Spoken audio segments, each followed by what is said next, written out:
네, 다음으로 세 번째 파트, 편석에 대해서 한번 얘기해 보겠습니다. 그래서, 네, 이제 세 번째 동영상인데 수업 듣느라, 이제 얼마 안 남지 않았으니까 다들 조금만 더 힘내시기 바랍니다. 그래서 편석에 대해서 좀 간략하게 얘기를 하자면은, 이 편석 역시도 결국에는 주조랑 개념이 똑같죠? 네, 그래서 상대적으로 녹는점이 낮은 용질 원자 같은 경우는 이제 고체 쪽으로 좀 더 빨리 들어올 거고, 그 상대적으로 이제 어, 네, 상대적으로 이제 얘네들 같은 경우 이제 액체 그대로 남아 있을 거고, 녹는 점이 높은 용질 원자는 빨리 이제 고체로 들어올 건데, 이렇게 될 경우 초기에는 이제 얘네들이 초기에는 이제 원래 이제 농도보다 이제 그러니까 요 부분에 대해서 조금 더 설명을 드리자면, 지금 요 상태들을 보고 설명드리는 게 더 좋을 것 같아요. 그래서 요 상태들을 봤을 때, 아까 앞에서 봤던 그 칸토올러예요. 코발트, 크롬, 니켈, Fe, 망간인데, 상대적으로 망간이랑 니켈은 녹는 점이 좀 낮고, 코발트, 크롬, Fe 같은 경우는 이게 좀 약간 오타가 난데요. 네, 철은 이제 녹는 점이 높아서 이게 코발트, 크롬, Fe 그리고 망간, 니켈이 분리가 돼서 나오게 됩니다. 그래서 처음엔 농도가 여기에 있다고 치게 되면은, 왜냐면은 아까 전부 다 20, 20, 20, 20, 20이었죠. 그럼 망간, 니켈이 이제 20, 20이죠. 자, 이렇게 됐을 때 그 냉각을 시켰어요. 냉각을 시키게 되면은 솔리더스 라인하고 리퀴더스 라인이 있는데, 자, 솔리더스 라인 같은 경우는 코발트 크롬 FE가 좀 더 농축이 됐겠죠. 그러면은 그 결정 안쪽에서 망간 니켈의 농도는 더 낮아질 거고, 이제 대신 빠져나오는 농도는 높아지죠. 네, 빠져나오는 농도가 높아지다 보니까 이제 그 액체랑 고체에서 망간 니켈 용질 원자의 농도가 불균일해지는 문제가 발생을 하게 됩니다. 네, 그래서 그런 문제들이 있기 때문에 어, 아까 전과 같은 이제 셀 형식의 이제 구조가 나타나게 되는데, 일반적인 이제 주조 조직에서 우리가 배우기는 덴드라이트 구조가 나타난다고 배웠을 거예요. 응고 동안. 네, 응고 동안 배우게 되는데, 이게 그 응고가 일어나게 되면 일어날수록 어떻게 된다고 했죠? 제가 이건 그 제조 시간에 분말의 미세 조직 시간에도 얘기를 했었어요. 그 솔리디피케이션 속도가 증가함에 따라서 얘들의 그 덴드라이트 파의 간격이 좁아진다고 얘기를 했었습니다. 그래서 그 초기에 이제 그 주조 같은 경우는 이것보다 더 조대한 이제 덴드라이트 구조를 가지고 있고, 용접 단계로 가게 되면은 이제 좀 더 미세한 덴드라이트 조직을 가지게 되는데, 이게 그 적층 제조 정도쯤 되게 되면은 냉각 속도가 굉장히 빨라져요. 냉각 속도가 굉장히 빨라지다 보니까 10나노미터 이하의 거의 그러니까 200나노 정도의 굉장히 미세한 그 셀 조직이 나타나고, 그보다 더 빨라지게 되면 거의 사라지게 되는, 네, 그런 현상이 나타나게 돼요. 이거는 분말 제조에서도 우리 배웠으니까 아마 쉽게 이해를 했을 거라고 생각을 하고 넘어가도록 하겠습니다. 자, 그렇게 있었을 때 그 솔루트 헤테로지니티라는 개념이 나타나게 돼. 결국에 이게 나타나는 게 요거 때문에 나타난 거잖아요. 솔루트 헤테로지니티. 그래서 그 용지 파티션이 일어나는데, 아까 전에 얘기했던 그 녹는 점 낮은 용질 같은 경우는 액체에 남아 있고, 네, 녹는 점 높은 용질은 고체로 들어가게 되는데, 자, 망간 니켈 상대적으로 낮은 녹는 점을 가지게 되니까 이제 그 응고가 되는 동안에 얘네가 농축이 되겠죠.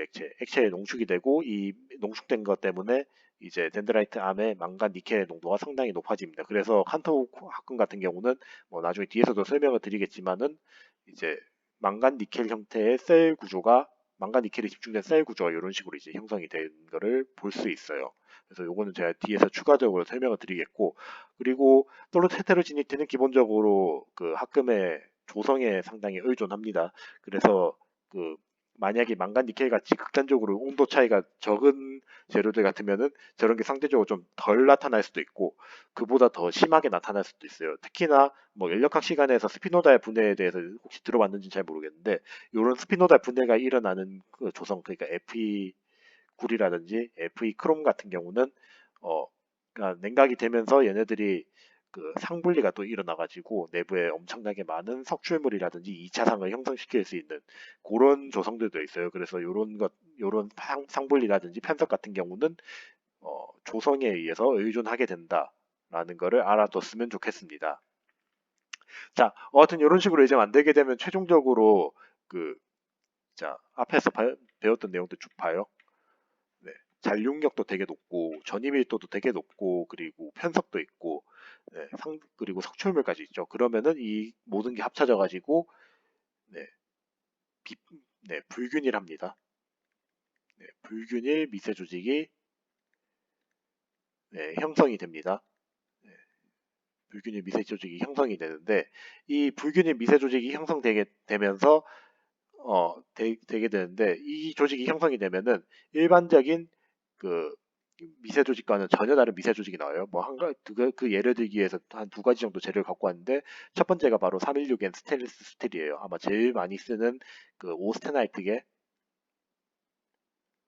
네, 스테인리스 스틸일 건데 네, 여기 적혀 있죠. 이 재료 같은 경우 기본적으로 모노페이스 오스테나이트를 가지고 있어요. 그러니까 단일쌍의 오스테나이트를 가지고 있고 내부에 편석이 없어요.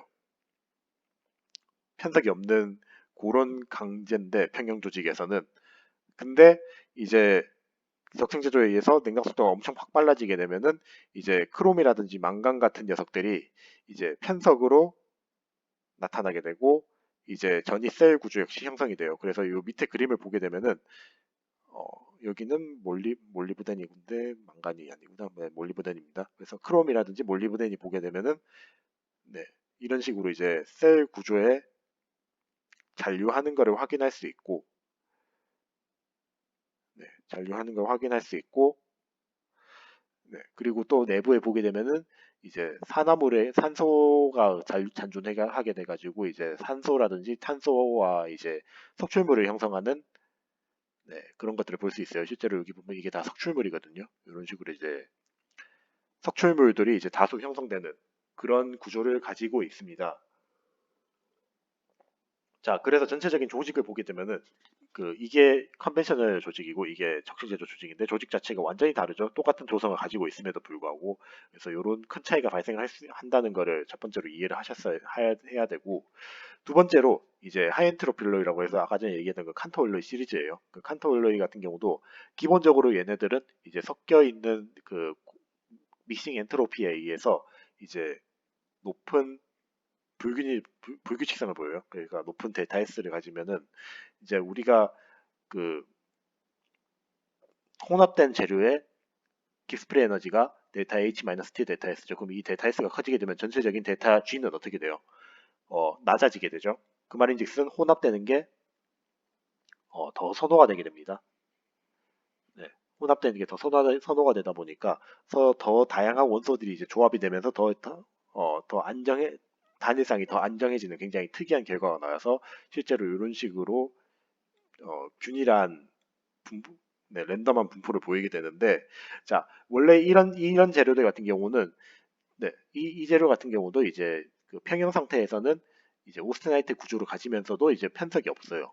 근데 이제 아까 전에 얘기했듯이 적층제조 하면은 응고하잖아요. 응고될 때 망간 니켈이 이제 녹는 점이 낮으니까 액체에서 계속 농축이 되다가 이제 셀 형태로 남아 있게 되는데 실제로 이거 보게 되면 이런 식으로 셀 구조가 이런 식으로 형성이 돼 있어요. 네, 이게 망간이고 니켈도 자세히는 여기는 잘 안 보이는데 여기서 보게 되면 니켈이 네, 이런 식으로 농축이 되는 거 확인할 수 있습니다. 그래서 그 원소 분리가 적층제조에 의해서 용질원자들의 분리가 일어나게 되고 그리고 아까 전에 얘기했듯이 산소라든지 탄소 같은 게 남아 있으면은 이제 이런 석출물들이 형성되는 거를 보일 수 있는데 그 키 크기가 상당히 작죠. 한 10에서 15에서 20 나노미터 정도 된다 보시면 되겠습니다.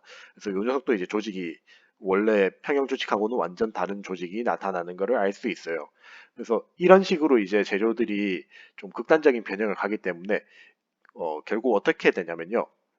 기존에 우리가 탕용제로 많이 쓰던 재료들을 이제 그 뭐 열 처리해가지고 아변하고 다시 중간에 열 처리 뒀다가 다시 다 냉연하고 다시 열 처리하는 이런 공정들을 거쳐서 이런 미세 조직들을 만드는데 여기에 대한 데이터들은 많아요. 근데 여기 적층 제조를 이용해서 이 일반 재료를 제조를 하게 되면 원래의 미세 조직하고 완전 다른 미세 조직이 나오죠.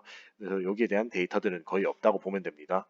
그래서 어, 실질적으로 이 조직을 이렇게 만드는 거 거의 그 특별한 열 처리를 더 하지 않는 이상 거의 불가능하다 보시면 되고요. 그 말인즉슨 일반적인 그 재료들은 그 합금들이 이제 적중 재료를 쓰기에 부적절한 재료들이 하나둘씩 생기기 시작해요. 결국 이렇게 되면은 이제 적중 재료에 적합한 새로운 재료들을 찾아야 된다는 겁니다. 네, 그래서 요게 이제 앞에서 보여줬던 불균형 미세 조직에 의해서 나타난 현재 그 적중 재료에서의 가장 큰 이슈 중에 하나라고 보면 될 것 같고요.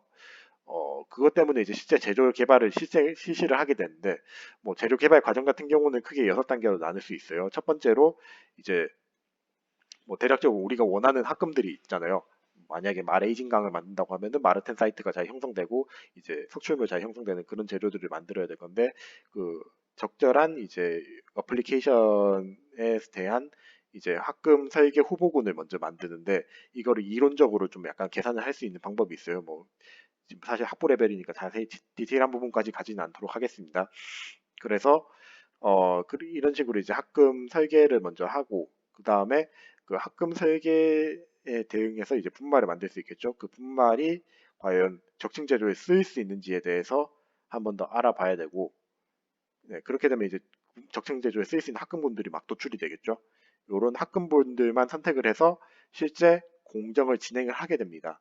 네, 적층 제조하면 이제 뭐 나오죠? 샘플 나오죠.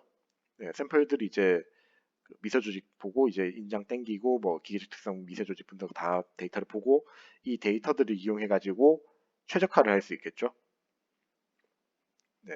그래서 데이터들이 있으면 그 중에서 최고의 특성을 나타내는 공정 조건을 얻을 수 있을 거고, 그 공정 조건하고 이제 을 적용해서 이제 실제 재료를 만들고 난 다음에 이론 예측한 합하고 비교해 보면은 이 예측이 잘 맞구나 안 맞구나 이거를 평가를 할 수 있을 겁니다. 그래서 이런 식으로 이제 한 사이클 도는 게 이제 소재 개발의 기본 적층 재료용 소재 개발의 기본적인 개념이라고 보시면 되겠습니다.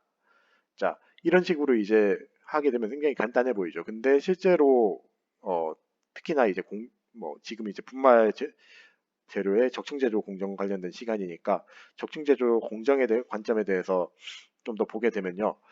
적층 제조 공정 시에 공정 변수에 따라서도 상당히 많은 어, 차이가 발생을 하게 돼요.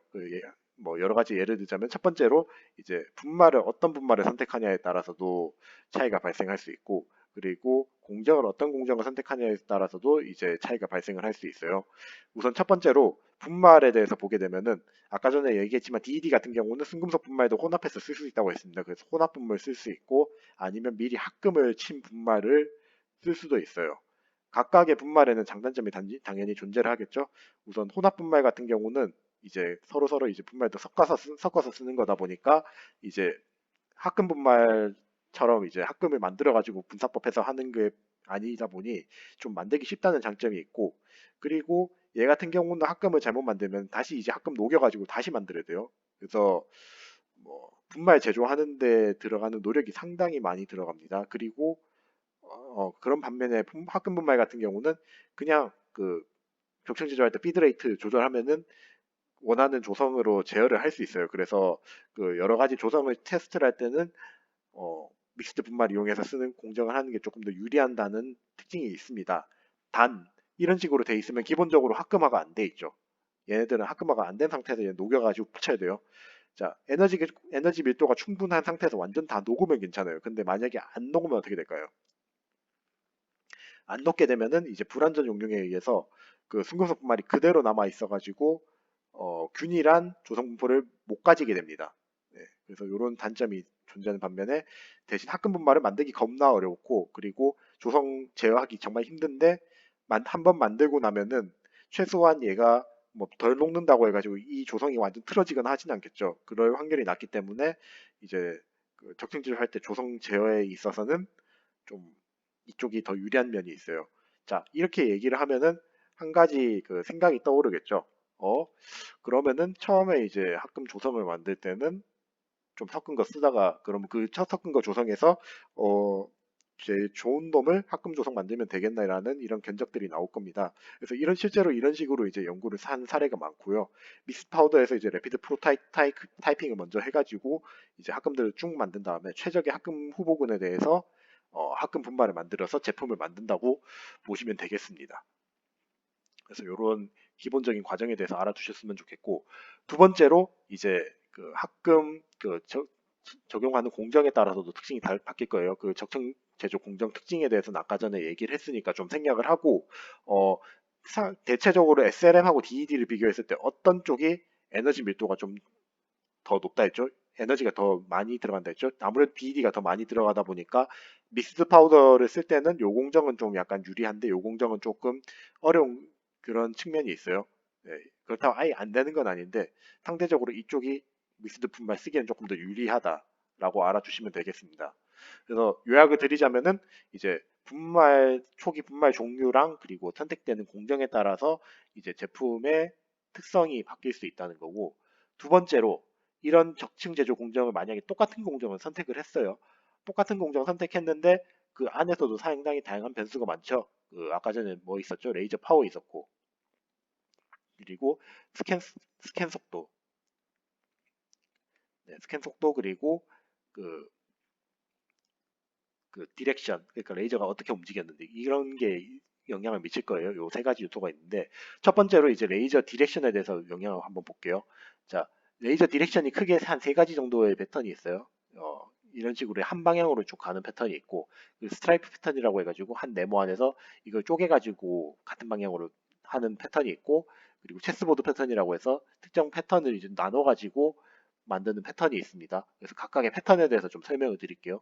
1번 패턴 같은 경우는 가장 간단하죠. 그냥 네모 안에 그냥 왔다 갔다 반복해가지고 이제 레이저 스캔 패턴을 만드는 공정인데, 얘 같은 경우는 이제 공정을 할 때 보게 되면은 이 한 방향으로 계속 진행하면 어떻게 될까요? 아까 전에 얘기했지만은 그 잔류력이 계속 똑같은 방향으로 누적이 되니까 어, 디스토션이 굉장히 심해질 수 있는 단점이 존재해요. 그래서 그걸 경감하기 위해서 뭐 90도라든지 67도로 회전을 해가지고 그 제품을 만드는 특징이 있고, 그리고 이렇게 그 잔류력이 계속 누적이 되면은 뭐가 안 좋죠?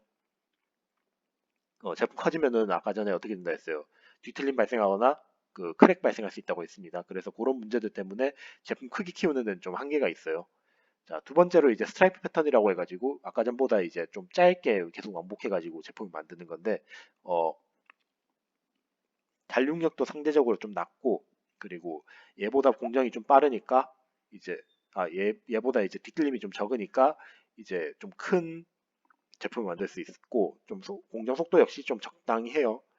네, 물론 이거 할 때도 이제 그 로테이션 해가지고 공정을 하긴 합니다. 그래서 이런 식으로 이제 공정하는 건 좀 참고를 하시면 되겠고, 그리고 마지막으로 이제 체스보드 패턴이라고 해가지고 요 공정 같은 경우는 이제 내부에 아까 전에 얘기했지만 체스보드처럼 좀 작은 패턴을 만들고 난 다음에 레이저 공정을 반복을 해가지고 제품을 만드는 공정입니다. 그래서 회전은 이제 기본적으로 들어가게 되고, 네, 각각의 패턴에 대해서도 이제 67도 회전한다든지 90도 회전한다든지 상당히 좀 복잡한 패턴을 가지고 있어요. 이렇게 하면 뭐가 좋냐면은 1번, 2번에 비해서 그 레지듀얼 그 잔류량이 상당히 낮기 때문에 일단 제품의 뒤틀림이 거의 최소화된다 보면 될 수 있는데, 근데 보시면 아시겠지만 레이저가 간단하게 이렇게 움직이는 거랑 딱딱딱딱 딱딱딱딱 이렇게 작게 작게 움직이는 거랑 어떤 게 공정 속도가 빠를까요? 당연히 얘가 빠를 거예요. 그래서 공정 속도가 제일 느린 공정입니다. 이 공정이. 그래서 각각의 공정에서의 장단점을 따져가지고 저울을 잘 재야 된다는 게, 네, 요 슬라이드의 핵심 사항입니다. 네, 이렇게 알아두시면 될 것 같고, 그리고 이제 그리고 레이저 출력하고, 네, 출력하고 그리고 스캔 스피드가 영향을 미친다 했잖아요. 근데 얘네들 같은 경우는 결국에는 어디에 영향을 미치는 거예요? 온도 변화라든지 열 에너지에 영향을 미치는 거거든요. 그래서 두 개가 따로 놀지 않고 같이 놀아요.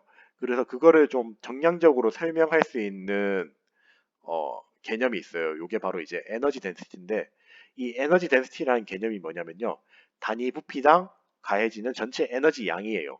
네, 그래서 뭐 특정 부피 안에 이제 레이저가 가해졌어요. 레이저가 딱 가해지게 되면 레이저 전체 에너지 양이 정해질 거고, 이게 영향을 받는 이제 볼륨도 있고, 이게 스캔 속도가 빠르면 어떻게 돼요? 상대적으로 에너지가 다 들어가는 양이 제한이 되겠죠. 그래서 그거를 이제 정량화하기 위해서 이런 식이 나와 있는데, 크게 두 가지가 있어요. 서페이스 에너지 덴시티가 있고 볼륨 에너지 덴시티가 있어요. 얘기 딱 들어보면 알겠죠. 이제 표면에서의 에너지 덴시티를 정의한 거랑 이 안쪽 전체 부피까지 고려를 한 에너지 덴시티를 정의를 한 거예요. 서페이스 에너지 덴시티 같은 경우는 이제 그 전체 에너지 크기랑 얘의 속도랑 그리고 여기 폭, 여기 레이어 두께. 왜 레이어 두께로 하냐면은 레이어 두께나 요거나 똑같죠 지금. 네, 레이어 두께나 요 반지르면 거의 다 똑같다고 가정을 하고 이제 계산하는 거예요. 그래서 이런 식으로 이제 값이 나오게 되고, 그리고 볼륨 에너지 덴시티 같은 경우는 이제 VED라고 해가지고 그 여기 개념이 얘 사이의 중심 간의 거리가 조금 더 추가되는, 네, 그런 개념이 더 추가가 됩니다. 그래서 그 요거랑 요거, 네, 요 두께, 네, 해서 전체 큐빅에서의 단위 큐빅에서의 전체 에너지의 밀도가 얼마나 되는지를 정량화한 개념이라고 보시면 되겠습니다. 그래서 이런 에너지 어, 다 밀도를 이용해서 보게 되면은 어, 잔류한 에너지 밀도가 커지면 커질수록 당연히 에너지 양이 커지니까 내부의 온도도 커질 거고, 그리고 에너지 덴시티가 커지면 커질수록 에너지가 계속 누적이 되죠. 자, 에너지가 누적이 계속 되다 보니까 상대적으로 열 영향을 많이 받으니까 어떻게 돼요? 쿨링 레이트, 냉각 속도는 좀 느리게 가게 됩니다. 네, 쿨 레이트가 디크리즈 된다는 게 속도가 떨어지는 거니까 좀 더 천천히 응고된다는 거죠. 그래서 실제 그림들을 보게 되면은 이제 에너지 덴시티가 딱 커지게 되면은 이제 전체적인 그 재료에 걸리는 최대 온도가, 네, 이런 식으로 확 높아지는 것을 볼 수 있고, 그리고 그 에너지 덴시티가 높은 재료랑 낮은 재료에서의 그 온도 변화를 보게 되면 상대적으로 온도 영향이 큰 재료들이 낮은 재료에 비해서 냉각 속도가 좀 천천히 떨어지는 걸 볼 수 있어요. 네, 그래서 같은 시간에서 떨어진 냉각 속도의 양을 보게 되면은 얘가 훨씬 더 많이 떨어졌다는 것을 알 수 있습니다. 그래서 요런 차이가 있고, 또 추가적으로 이런 것들 때문에 결국 이런 것들 때문에 또 어떤 영향을 받게 되냐면 재료의 특성에도 또 영향을 주게 됩니다. 자, 그래서 어, 상대적으로 그 얘네들이 에너지 영향을 많이 받게, 에너지가 밀도가 증가를 하게 되면은, 네, 일단 요거부터 설명하고 갈게요. 왜냐면 앞에 거랑 이어지는 거니까. 그래서 온도 떨어지는 양 자체가 이제 에너지 덴시티에 증가해야 한다고 했잖아요. 에너지 덴시티가 증가하게 되면 실제로 보게 되면은 이제 쿨링 레이트가 쓱 떨어지죠. 이런 식으로. 네, 이런 식으로 떨어지는 걸 볼 수 있습니다. 그래서 이런 떨어진 관계를 보았을 때 이제 그 냉각 속도의 최대치가 어, 네, 냉각 속도가 이제 그 에너지 덴시티가 증가하면 증가할수록 감소 추세에 있다는 건 요거는 확인할 수 있을 거예요. 그래서 이렇게 보시면 될 것 같고, 그리고 이런 식으로 이제 그 냉각 속도라든지 열 에너지 분포의 차이가 발생하기 때문에 재료의 특성에도 차이가 발생을 하게 됩니다. 그래서 이제 에너지 밀도가 증가를 하게 되면은, 네, 상대 밀도가 떨어져요. 상대 밀도가 이제 향상될 수밖에 없겠죠. 왜냐면 내부의 기공이라든지 그런 것들이 사라지니까. 그래서 이런 식으로 이제 증가를 한 거를 확인할 수 있고, 그리고 또 한 가지 특징이 뭐냐면은 이제 표면 거칠기라든지 이제 포로시티 역시 이제 그 에너지 덴시티에 의해서 결정을 할 수 있어요. 왜냐면은 에너지 밀도가 너무 작으면은 그 에너지가 부족하니까 분말이 덜 녹죠. 그럼 덜 녹으면 그 사이에서 이제 기공이 발생을 하게 될 거고, 그리고 반면 이제 에너지 덴시티가 너무 높게 되면은 이제 그 용량이 이제 유동칠 수 있고, 거기다가 이제 기체가 좀 약간 혼입되면은 기체가 혼입됐다가 이게 온도가 떨어지면은 똥 빠져나오면서 기공이 형성되겠죠.